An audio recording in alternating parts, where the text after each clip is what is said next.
साथियों नमस्कार। इन दिनों संपूर्ण मध्य प्रदेश में यूडाइस प्लस वेबसाइट में डीसीएफ यानी डाटा कैप्चरिंग फॉर्मेट के ऑनलाइन भरने का कार्य प्रगति पर है। पहले ये कार्य ऑफलाइन किया जाता। शिक्षक मित्रों और प्राचार्य साथियों की तरफ से क्वेरी आई कि उन्हें कुछ जगह थोड़ा सा इसको ऑनलाइन फिल करने में दिक्कत आ रही है।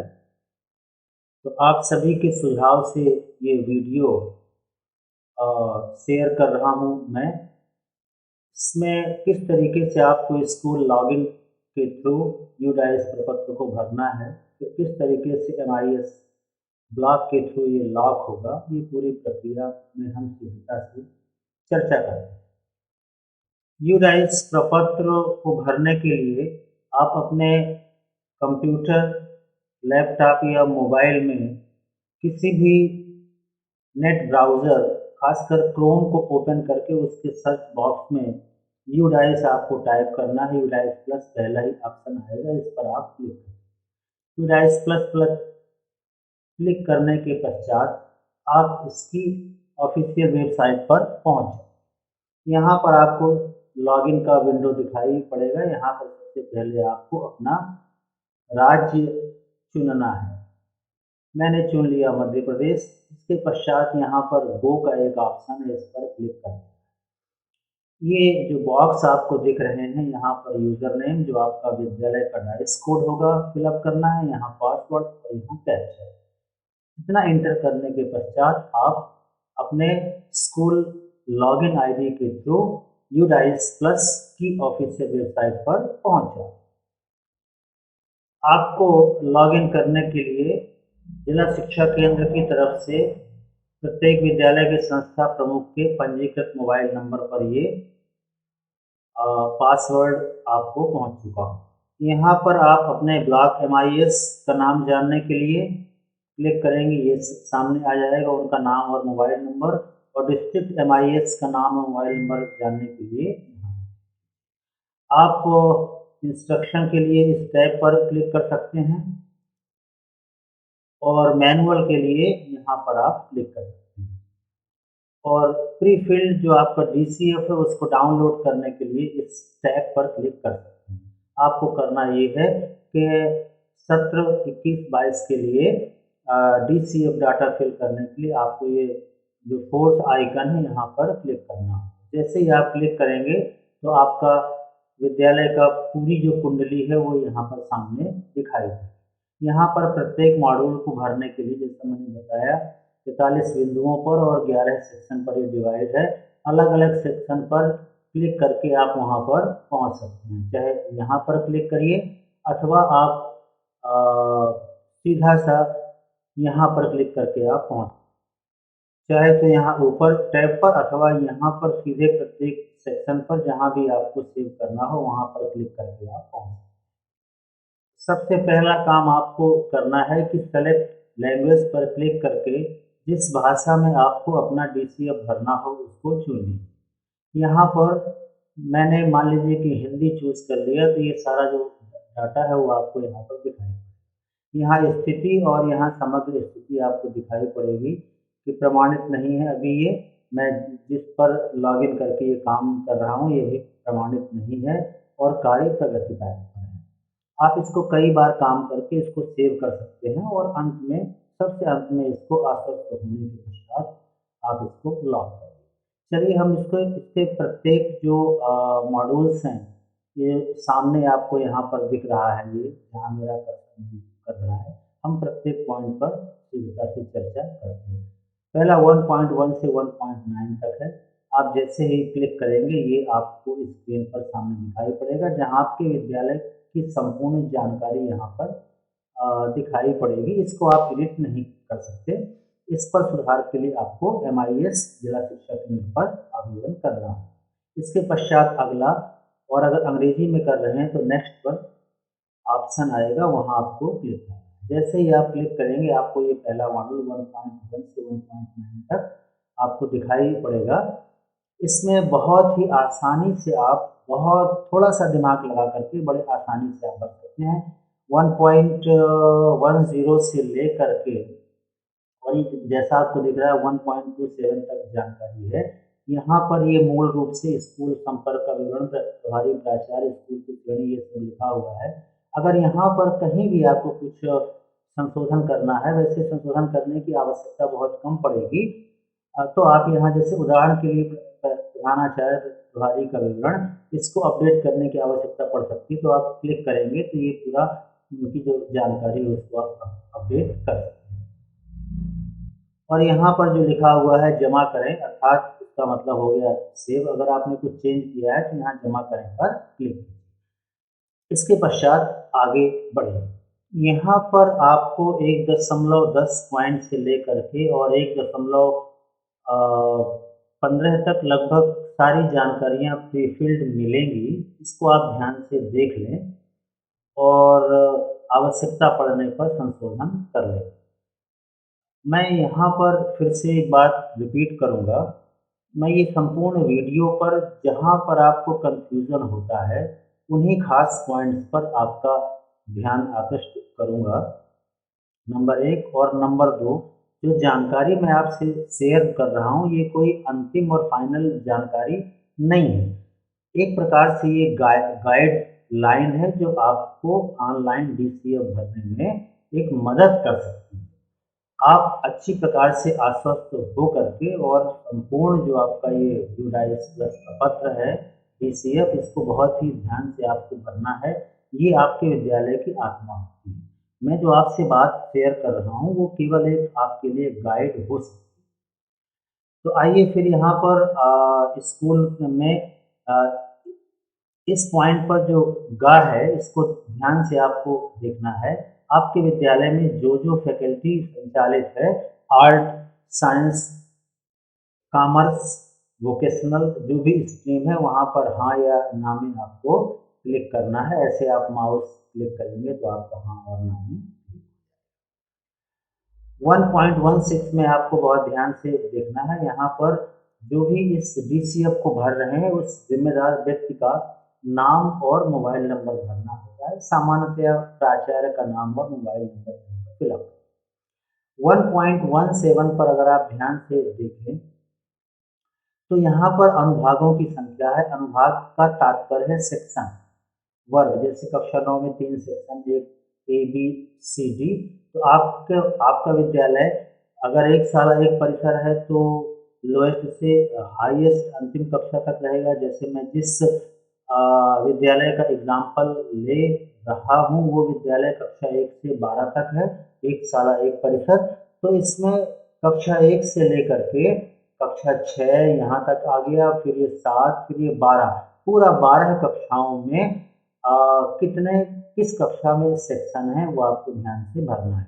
फिर रिपीट करूँगा, यहाँ पर आपको आपके विद्यालय की न्यूनतम से उच्चतम कक्षा में जितने सेक्शन हैं बहुत ईमानदारी से भरना है। इसके पश्चात ये मान्यता कब मिली आपको, आपके विद्यालय कब उन्नयन हुआ, कब का है, ये सब आपको यहाँ पर भर देना है। और आपको स्क्रॉल करते हुए नीचे पहुँचना है, फिर स्क्रॉल करते हुए ऊपर पहुँचना है। यहाँ पर CWSN विशेष, हाँ ये 1.121 पर मैं ध्यान आकृष्ट करूँगा कि CWSN के लिए स्कूल तो नहीं है, तो बहुत कम है, इसमें सामान्यतः नहीं आएगा। और अगर आपने हाँ भर दिया तो फिर आगे उसका जो भी जानकारी है वो ये पॉपअप आपका खुल जाए। और फिर ये पाली के संबंध में जानकारी यहाँ पर पूछ रहा है। आपको पता है कि लगभग सभी विद्यालय एक ही पाली में चलते हैं, तो पाली में चलने वाला नहीं, जैसे यहाँ पर जिस विद्यालय का एग्जाम्पल ले रहा हूँ नहीं है। अगर आपका विद्यालय 2 पाली में चलता है तो हाँ कर दीजिए। और कौशल प्रशिक्षण केंद्र कोई अगर चलता है तो हाँ, नहीं चलता है तो नो कर दीजिए। आवासीय स्कूल है, सामान्यतः हमारे जो विद्यालय आवासीय नाम चले। अगर आपने चूज कर लिया रेजिडेंशियल तो फिर आगे वो सब पूछेगा कैसा है, कम्प्लीटली है, पार्शली है। और इसके पश्चात आपको आगे जब बढ़ना है तो बहुत सारी जो जानकारियां हैं यहाँ पर अल्पसंख्यक समुदाय, हाँ ये 1.121 पर ध्यान आकृष्ट करूँगा। यहाँ पर अधिकांशतया कन्फ्यूज़न होता है, तो सामान्यतः सभी सरकारी स्कूल जो अपने हैं वो अल्पसंख्यक उसमें नहीं है, तो ये आपको डिसेबल मिलेगा पहले से।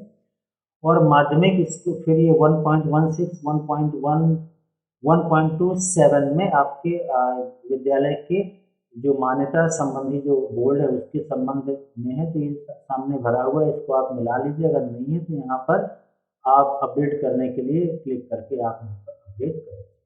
इसके पश्चात जब नीचे आएंगे तो जमा करें का मतलब सेव हुआ, और जमा करें और अगला जब करेंगे तो आपका सेव भी होगा और अगले उसमें पहुँच। हाँ, यहाँ पर मैं एक बात शेयर करूँगा, अगर आप जमा करें पहला अथवा जमा करें और अगला में क्लिक नहीं करेंगे, केवल अगला में क्लिक करेंगे, तो केवल आपको सामने भरने के लिए दिखेगा, आपने जो पिछली जानकारी भर दी है वो सेव नहीं होगी। तो बेहतर होता है जमा करें और अगला। इसमें जमा करें और अगला में अगर आपने कहीं कुछ जानकारी गलत भर दी है तो यहाँ आपको यहाँ पर रेड फील्ड भी दिखाई देगा, जिसको आप संशोधन कर सकते हैं। आइए 1.12 में देखते हैं अपन। ये मातृभाषा से संबंधित है, पूछ रहा है क्या मातृभाषा में पढ़ाया जाता है, तो हाँ या नहीं, सामान्यतः हाँ ही रहता है। ये 1.29 को ध्यान से आप समझिए। यहाँ पर ये पूछ रहा है कि अगर आपके विद्यालय में एक से अधिक माध्यम में पढ़ाई होती है तो उन माध्यमों की जानकारी के संबंध में। मैं जिस विद्यालय का उदाहरण ले रहा हूँ वहाँ केवल एक ही माध्यम है, तो हिंदी चूज कर लिया। यहाँ पर कोई भी माध्यम आपको चूज नहीं करना है। अगर दो माध्यम है तो दूसरा माध्यम आपको यहाँ पर जो भी है वो चूज कर लेना है। अगर कोई माध्यम नहीं है तो सिर्फ अगर एक माध्यम है तो केवल एक माध्यम यहाँ पर चुनना है। सामान्यतः सरकारी विद्यालय में एक्सीलेंस को छोड़ के जिले के और हिंदी माध्यम में ही पढ़ाई होती है। अगले उसमें हम पहुंचते हैं 1.30 में। ये बहुत ही इम्पोर्टेंट है, दिस इज वेरी इम्पोर्टेंट। इसमें भाषा में जो विषय के रूप में जो भाषा आप पढ़ाते हैं विद्यालय में उस संबंध में यहाँ पर जानकारी है। तो मैंने जिस विद्यालय का एग्जाम्पल लिया है वो कक्षा 1 से 12 तक संचालित है, तो सामान्यतः 1 से 12 तक जो हिंदी भाषा पढ़ाई जाती है वो यहाँ पर चूज किया हुआ। अगर आपको इसमें चेंज करना है, आपका मिडिल स्कूल है या आपका हाई स्कूल तक है, तो यहाँ आप क्लिक करके यहाँ से आप इसको इनेबल और डिसेबल कर सकते हैं। अब यहाँ पर आपको उन बच्चों की संख्या देना है जो कक्षा 1 से लेकर 12वीं तक में बालक और बालिका हैं या ट्रांसजेंडर। अगर फिर हम दूसरी भाषा की बात करें तो आपका अंग्रेजी है, वो सामान्यतः कक्षा 3 से लेकर के उच्चतम कक्षाओं में पढ़ाई जाती है। ये जिस विद्यालय का एग्जाम्पल है वो एक परिसर 1 से 12 है, तो कक्षा 3 से 12 हमने चूज कर लिया। आप अपनी सुविधा के अनुसार यहाँ पर चेंज कर सकते हैं। और संस्कृत कक्षा 6 से 10 या उच्चतम कक्षाओं में 11 और 12 में भी चलती है, उसको भी आप ठीक कर सकते हैं अपने विद्यालय की आवश्यकता के अनुसार। यहाँ पर सबसे महत्वपूर्ण है 1.31 को ध्यान से आप समझिएगा। उच्च प्राथमिक स्तर पर कोई पूर्व व्यावसायिक मतलब प्री वोकेशनल एजुकेशन अगर है तो आप हाँ कर देंगे, अगर नहीं है तो नहीं कर देंगे, सामान्यतः नहीं है। और अगला 1.32 में विद्यार्थियों के एजुकेशनल और वोकेशनल पाठ्यक्रम के संबंध में है, तो ध्यान से आप समझिएगा। अगर आपके विद्यालय में वोकेशनल व्यवसायिक पाठ्यक्रम चल रहा है तो आप हाँ करेंगे, और अगर व्यवसायिक पाठ्यक्रम नहीं है तो आप 2 यानी नहीं पर क्लिक करेंगे।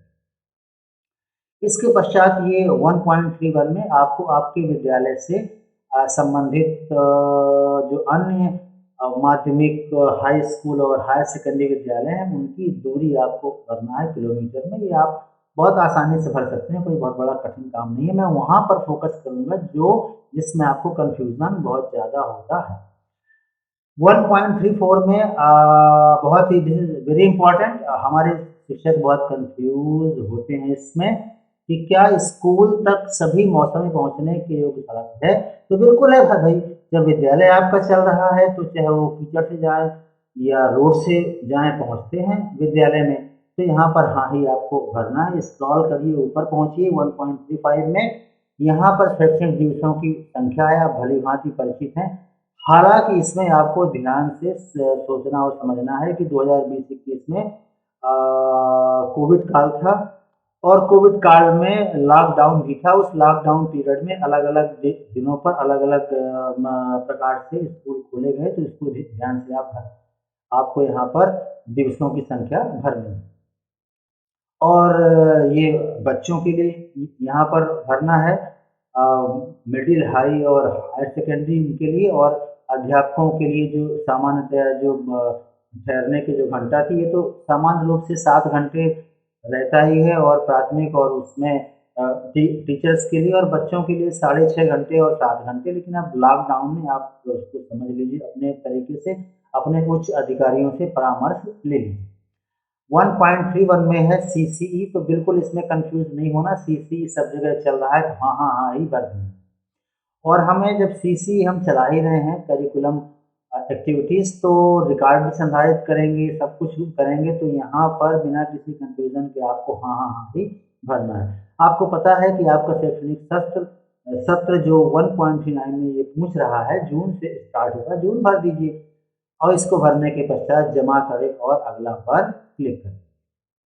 अगले उसमें आप पहुंच जाएंगे 1.41 से 1.51 में। ये भी बहुत सिंपल जानकारी है, यहाँ आंगनवाड़ी के संबंधित जानकारी है। अगर आपके विद्यालय के अंदर कोई आंगनवाड़ी केंद्र संचालित, तो आप हाँ भर दीजिए, तो फिर ये आपके जो सारे जो बॉक्स हैं वो हो जाएंगे इनेबल। इन पर आपको वांछित जानकारी भरनी होगी, और अगर नहीं चल रहा तो नहीं।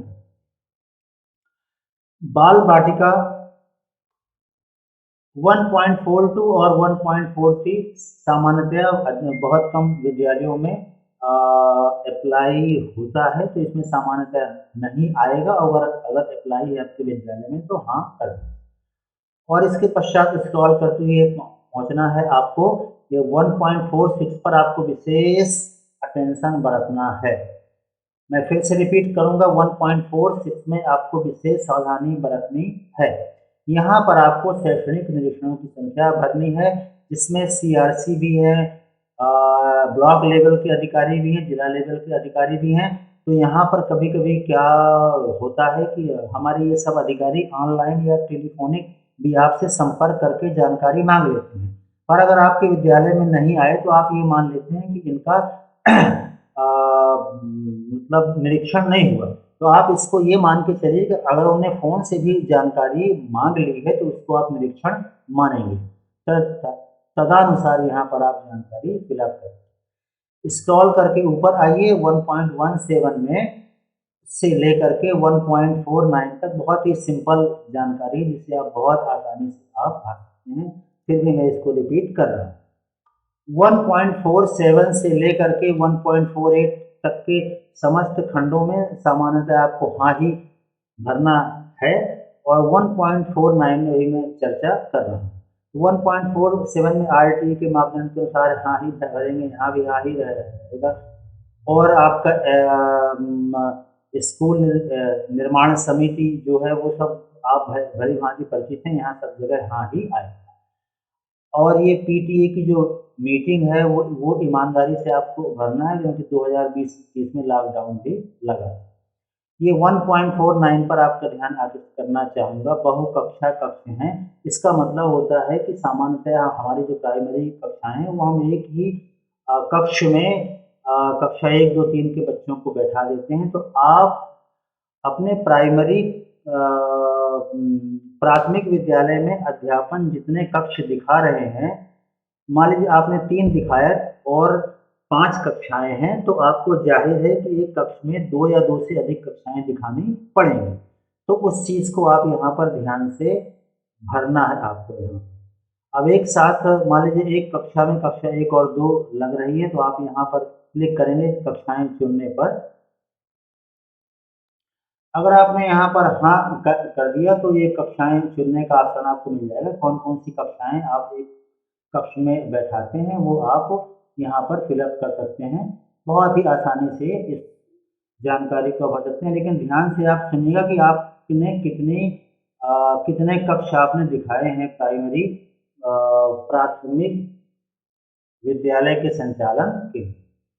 फिर ये आपका 1.50 1.51 में सामान्यतः नहीं ही आएगा, क्योंकि स्कूल कॉम्प्लेक्स अगर मान लीजिए कि आपके विद्यालय में ये तब काम करता है, जैसे अगर आपके विद्यालय के परिसर में ऐसे बहुत सारे विद्यालय संचालित हैं जिनका डाइस कोड अलग अलग है, तब यहाँ पर हाँ आएगा, अन्यथा सब में नहीं ही आवेगा। ये जानकारी भरने के बाद जमा करें और अगला पर आप क्लिक करिए।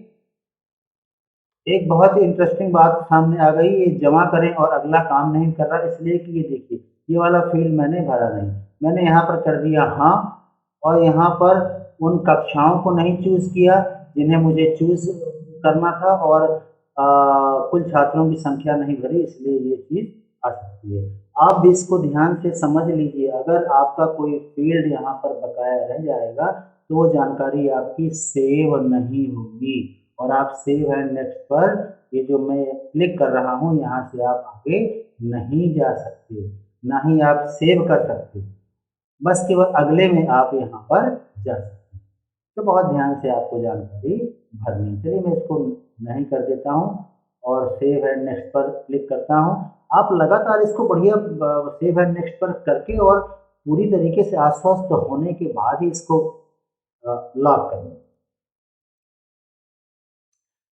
ये मैं पहुंच गया 1.52.1 से लेकर के और 1.52.8 तक की जानकारी, बहुत ही आसान जानकारी है, ध्यान से आप समझें। तो आज के लेक्चर में बस इतना ही। 1.52 का जो स्क्रीन आपको सामने यहाँ पर दिख रहा है, इसके बाद जो भी आपको यहाँ पर दिख रहे हैं बाकी और भी जानकारी, वो हम अगले वीडियो में UDIS प्लस के पार्ट 2 में कवर करेंगे, जिसको देखने के लिए आपको डिस्क्रिप्शन बॉक्स में लिंक दे दी जाएगी।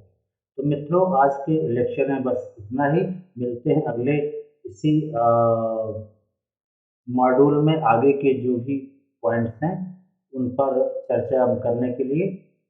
तब तक के लिए धन्यवाद। जय हिंद।